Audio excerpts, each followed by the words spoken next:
Sementara itu, Komisi Pemberantasan Korupsi atau KPK akan menjadwalkan pemanggilan kedua Gubernur Papua Lukas NMB sebagai tersangka atas kasus dugaan korupsi. Sementara Muldoko dengan tegas menyatakan bahwa TNI akan dikerahkan bila Lukas NMB tetap bersikukuh berlindung di balik pendukungnya di Papua.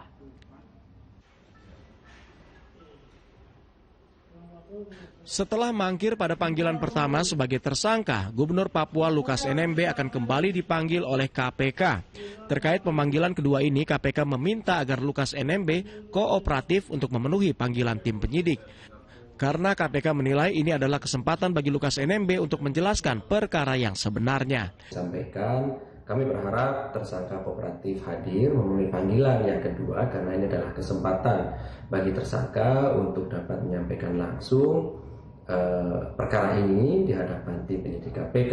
Adapun mengenai kesehatannya tentu kami pertimbangkan setelah kemudian tersangka hadir di Jakarta dan kemudian dilakukan pemeriksaan oleh tim medis independen tentunya, yang mana KPK telah lama juga bekerja sama dengan pengurus besar Ikatan Dokter Indonesia untuk melakukan asesmen terhadap saksi maupun tersangka yang dipanggil oleh KPK tetapi tidak hadir karena alasan sakit.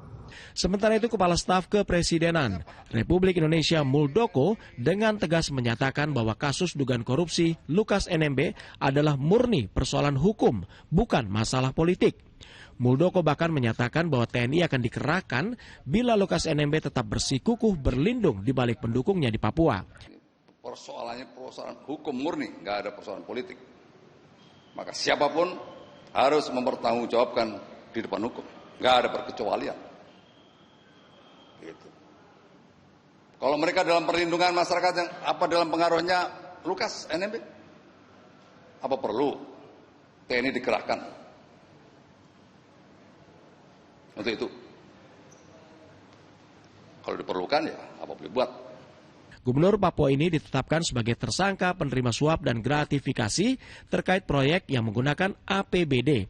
Selain itu, Pusat Pelaporan dan Analisis Transaksi Keuangan (PPATK) menyebut adanya dana sekitar setengah triliun rupiah yang mengalir dari Lukas NMB ke kasino judi.